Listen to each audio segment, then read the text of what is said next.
ശ്രീനാരായണ ഗുരു open university കോഴ്സിന് വേണ്ടി തയ്യാറാക്കിയിട്ടുള്ള online പ്ലാറ്റ്ഫോമിലേക്ക് എല്ലാവർക്കും സ്വാഗതം.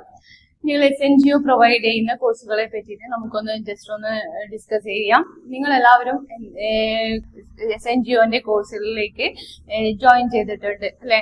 അപ്പോൾ ഈ കോഴ്സുകളെ പറ്റി നിങ്ങളുടെ സംശയങ്ങളായ semester registration, central change, programme change, study centre change, missing registration, assignment submissions, examination request, study materials തുടങ്ങി എല്ലാ പ്രശ്നങ്ങൾക്കും ഉള്ള പരിഹാരമാണ് നമ്മുടെ ഇന്ദിര ഇൻസ്റ്റിറ്റ്യൂട്ട് ഓഫ് എഡ്യൂക്കേഷൻ ഞങ്ങൾ പ്രൊവൈഡ് ചെയ്യുന്നത്.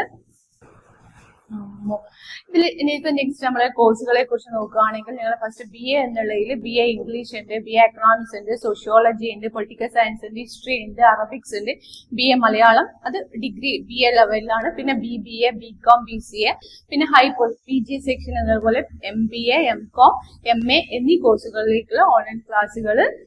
ആ ഓൺലൈൻ ക്ലാസ്സുകളിലേക്കുള്ള ഷോർട്ട് നോട്ട്സുകൾ, അസൈൻമെന്റ് സപ്പോർട്ടുകൾ, ഓറിയന്റഡ് ലൈവ് സെഷൻസ്. ആ ലൈവ് സെഷൻസ് എന്ന് പറയുന്നത് പ്രീവിയസ് ക്വസ്റ്റ്യൻസിനെ ബേസ് ചെയ്തിട്ടുള്ള ഡിസ്കഷൻസ് ആണ്. അങ്ങനെയുള്ള നമുക്ക് ആവശ്യമായിട്ടുള്ള കോഴ്സിന് ആവശ്യമായിട്ടുള്ള എല്ലാ സപ്പോർട്ടുകളും ഞങ്ങൾ വഴി നിങ്ങളിലേക്ക് എത്തിക്കുന്നതായിരിക്കും.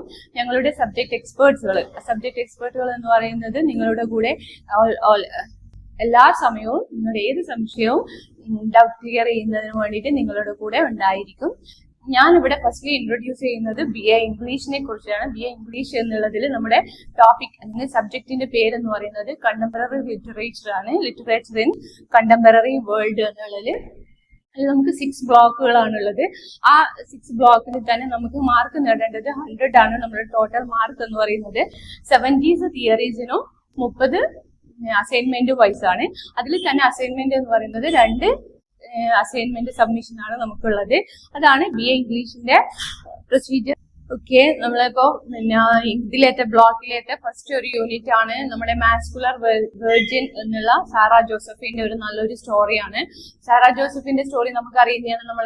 നമ്മുടെ കേരളീയ ആയിട്ടുള്ള ഒരു പോയിറ്റസ് ആണ് സാറാ ജോസഫ് എന്ന് പറയുന്നത്. ആക്ടിവിസ്റ്റ് ആണ്, വുമൺ ആക്ടിവിസ്റ്റ് ആണ്. അങ്ങനെയുള്ള നമ്മുടെ സമൂഹത്തിലുള്ള എല്ലാ വിഷയങ്ങൾക്കും ഏറ്റവും കൂടുതൽ ഒരു പൊരുതിയിട്ടുള്ള ഒരു റൈറ്റർ ആണ്. അതെന്ന് പറഞ്ഞത് സാറാ ജോസഫ് എന്ന് പറയുന്നത്.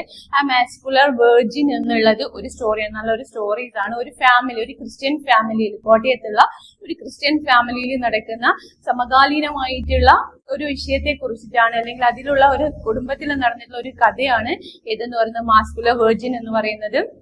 ആ ഫാമിലിയിൽ എന്ന് പറഞ്ഞാൽ ഒരു അച്ഛൻ, ഒരു അമ്മ, അനിയൻ, പിന്നെ നമ്മുടെ കഥാപാത്രമായ ഗേൾ എന്നുള്ള കുട്ടിയാണ്. അത് വെർജിൻ ആയിട്ടുള്ള ഒരു ഗേൾ എന്നുള്ള കുട്ടിയാണ്. വെർജിൻ, മാസ്കുലർ വെർജിൻ എന്നാണ് അതിൽ അവരുടെ പേര് പറയുന്നത്.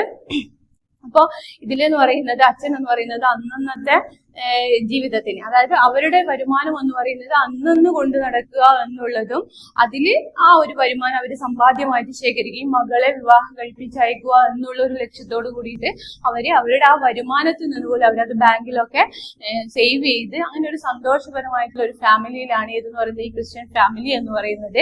അതില് അപ്പൊ ഒരു ദിവസം ഇവരെ ഗ്രാൻഡ് മദർ വരികയാണ്, ഇവരെ വീട്ടിലേക്ക് വരികയാണ്. അപ്പൊ ഗ്രാൻഡ് മദർ വീട്ടിലേക്ക് വരുമ്പോൾ അവർ സപ്പർ കഴിക്കുകയാണ്. അപ്പൊ കഴിക്കുന്ന സമയത്ത് അനിയൻ എന്താ പറയുന്ന വെച്ചാല് അനിയൻ ഹോംവർക്ക് ചെയ്യുന്നുണ്ട്. അപ്പൊ അനിയൻ ഹോംവർക്ക് ചെയ്യുമ്പോഴേ അതിലുള്ള ഇതിലെന്ന് വെച്ചാൽ ചോദിക്കുന്നുണ്ട് വെർജിൻ എന്നുള്ളത് ഒരു സ്റ്റഡി നോട്ട്സ് ആണ് അനിയൻ എഴുതുന്നത്. അപ്പൊ അച്ഛനോട് അനിയൻ ചോദിക്കുകയാണ്, അച്ഛാ വെർജിൻ എന്ന് പറഞ്ഞാൽ എന്താണ്? അപ്പൊ ആ ഡൈനിങ് ടേബിളില് ആകെ ഒരു സൈലൻസ് ചെയ്യാണ്. ആ സൈലൻസിൽ എന്ന് പറയുന്നത് അമ്മ അപ്പോഴാരെയും നോക്കുന്നുണ്ട്, ഈ ഗേളിനെ നോക്കുകയാണ്, മാസ്കുലറിനെ നോക്കുകയാണ്. ആ മാസ്കുലറിനെ നോക്കുമ്പോഴത്തേക്കും മാസ്കുലറിന്റെ കണ്ണുകളൊക്കെ എന്ത് ചെയ്യാ ആകെ ഈ 2 മുഖമൊക്കെ വളരെ വെളുത്തിരിക്കുകയാണ്. അപ്പൊ ഗ്രാൻഡ് മദറും വളരെ ശ്രദ്ധിക്കുകയാണ്. അപ്പൊ എന്ത് പറ്റി ഇവർക്ക് ഈ വെർജിൻ എന്ന വാക്ക് കേൾക്കുമ്പോഴേ എന്ത് പറ്റി എന്നുള്ളത് ഈ അമ്മയെയും ഗ്രാൻഡ് മദറിനെയും ടെൻഷൻ ആക്കുന്നുണ്ട്. അപ്പൊ അതിനുശേഷം അച്ഛൻ ഭക്ഷണം കഴിക്കാണ്. അനിയൻ ഇതൊന്നും അറിയാതെ വീണ്ടും ആ ക്വസ്റ്റ്യൻ തന്നെ ചോദിക്കുകയാണ്, എന്താണ് വെർജിൻ എന്ന് പറഞ്ഞാൽ. അപ്പൊ ആ സംഭാഷണം അവരവിടെ എങ്ങനെയൊക്കെയോ ഒതുക്കി തീർത്തതിന് ശേഷം ഇവർ ഉറങ്ങാൻ വേണ്ടി അമ്മ മകളെയും വിളിച്ച് അവളുടെ റൂമിലേക്ക് പോവാണ്. ഓക്കെ, അപ്പോ ആ സ്റ്റോറിയിൽ മാസ്കുലർ വെർജിൻ എന്നതില് അവര് ഒരു ഗേളിന് വരുന്ന വെർജിനിറ്റിയെ സംബന്ധിച്ചിട്ടുള്ള ഒരു സ്റ്റോറിയാണ് നമ്മുടെ മാസ്കുലർ വെർജിൻ എന്നുള്ള ആ സ്റ്റോറിയിൽ സാറാ ജോസഫ് നമുക്ക് പരിചയപ്പെടുത്തി തരുന്നത്. അപ്പൊ ആ സൊസൈറ്റിയിൽ വെർജിൻ വെർജിനിറ്റി എന്നതിൻ്റെ പ്രസക്തിയും അത് നേരിടുന്ന ഒരു കുട്ടിയുടെ അവസ്ഥയുമാണ് നമുക്ക് ആ മാസ്കുലർ വെർജിൻ എന്നുള്ള സ്റ്റോറീസിൽ കാണാൻ പറ്റുന്നത്. ഓക്കെ.